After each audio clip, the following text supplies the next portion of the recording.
flares are a popular visual effect that can make your videos look a lot more cinematic and professional. But sometimes when filming you don't get the flare you desired, or you get no flare at all. So today I'll show you how you can easily add beautiful lens flares to your clips in DaVinci Resolve, and it'll take your shots from looking something like this to this. So let's get into it.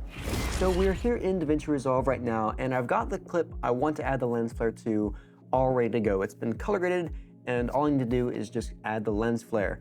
And the effect that I'm going to be using is the lens flare OFX. And it is a studio version effect. So if you have the free version, unfortunately you will not be able to use this effect. You will have to resort to using other options. But honestly, it's worth buying the studio version of DaVinci Resolve. It's a one-time payment, and I'm not being paid to say this, but it was worth it for me, and everyone I've talked to says it's also worth it. So it's definitely something to consider if you still have the free version, because you're gonna get awesome effects like this one that I'm about to show you. So the key to this is no matter the grade you've got, you're gonna want to put the effect at the beginning of the node tree. This is important because you want everything that happens afterwards to be applied to the lens flare so it looks realistic. If you put the lens flare at the very end of the node tree, and like let's say you had glow effects and whatnot before, it's going to look bad. It's not going to blend into the footage as well as it possibly could. So I have a simple 11 node tree here. I'm just gonna do Shift S to create a new node before. I'm gonna label this as lens flare. Once we have that labeled, we can go up into the effects tab and type in the search bar lens flare. And the first thing that'll come up is the lens flare effect. So what I'm gonna do is I'm gonna drag that over onto the node. And right away it just puts a lens flare up and on there, and as you can kind of see, you can drag it around and it reacts based on where it's placed. And obviously we want it to be where the sun is, so I'm going to place it over the sun. But as you can see, it doesn't fit all too well. It looks decent, but it needs some more work. And they have some presets. I can walk through them right here. There's the default preset, which honestly, you can work with it. It looks pretty good. I think this one is emulating a vintage lens. They got one for late afternoon. We've got a headlight one. That's more if you're doing car stuff.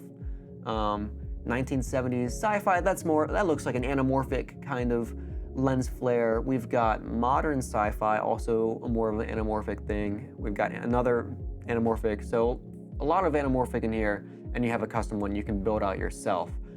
The one I liked the most out of that list, just from the presets, was late afternoon. I thought it looked very nice, and I think I'm gonna be able to match it pretty well to this footage. Now, the first thing right off the bat is you can notice that you just kind of put it somewhere and you click play, and it doesn't stay with the shot. So you can do one of two things. You can manually keyframe it to be where you want it to be, or you can try to track it into the shot. Now, sometimes the tracking will work, but if it doesn't work, you have to use manual keyframing. But I'll show you how you can track something into the shot. What you have to do is you have to go to the stabilizer tab and go over here to the effects window, and then go down here and click this little plus. Now you want to put this in an area of high contrast, and I'm going to try to put it right there next to where the sun is. And it's best to do multiple ones just for redundancy. And it's hard with a sky like this. There's a lot of contrast areas, but it might jump around to other similar areas just because there's a lot of similar texture in the sky. So the more points you add might be better. Now obviously there is such thing as too much. I'm just going to add in like 4 points here, and we'll see if it works. If it doesn't work, I'm gonna have to manually track it in. I've got the 4 points on there. Let's see how it does. And I'm seeing a little bit of drift. Yep, it's drifting. So that's the unfortunate thing. The FX tracker is just not as good as the power window tracker. There's no getting around it. They need to improve this.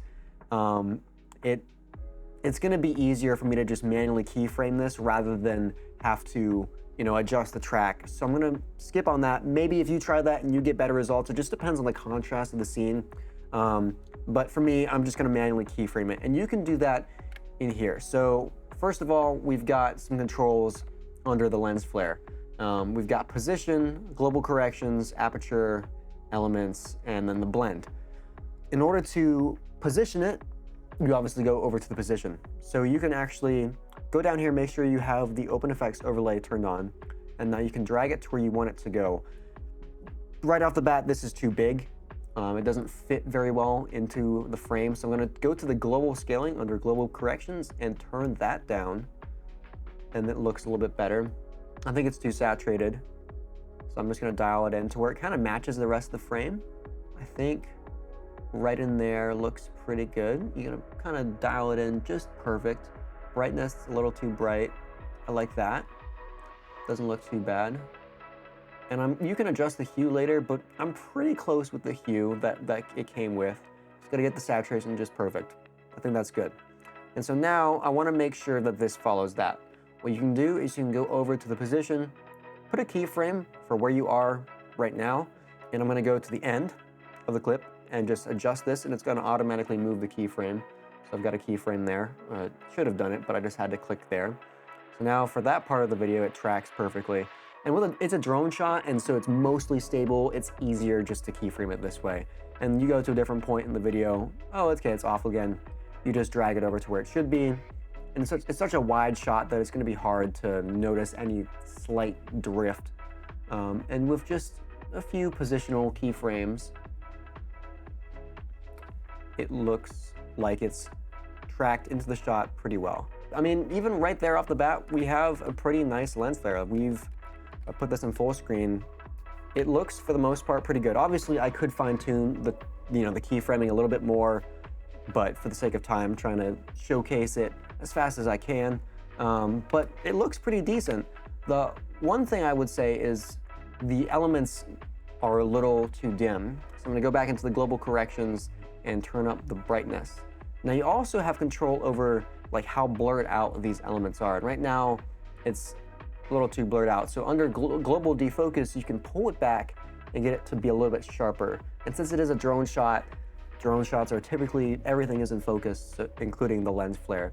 And that looks a little bit better. You can adjust the aperture. That just kind of, for this one, will, how many star beams there are. You can control the angle and offset if you'd like it a certain way, but I like it how it was. The first thing I would go and change after this point is the full screen glare. You can dial it in. If you see I pull this up, it cranks that up a lot. I like to keep it very low, and then since it's a warmer lens flare, I'm gonna go in here and do a very slight warm color to it. Very, very subtle. And so that's the controls for the full screen glare. Under the elements tab, you have individual control of every single element of the flare for whatever preset you're using. So we've got the full screen glare. We also have control over the flare spot, which is gonna be the brightest part. And as you can see, if I do that, we're seeing what we're controlling there. And I'm gonna make that a little bit dimmer. I'm gonna soften it out a bit.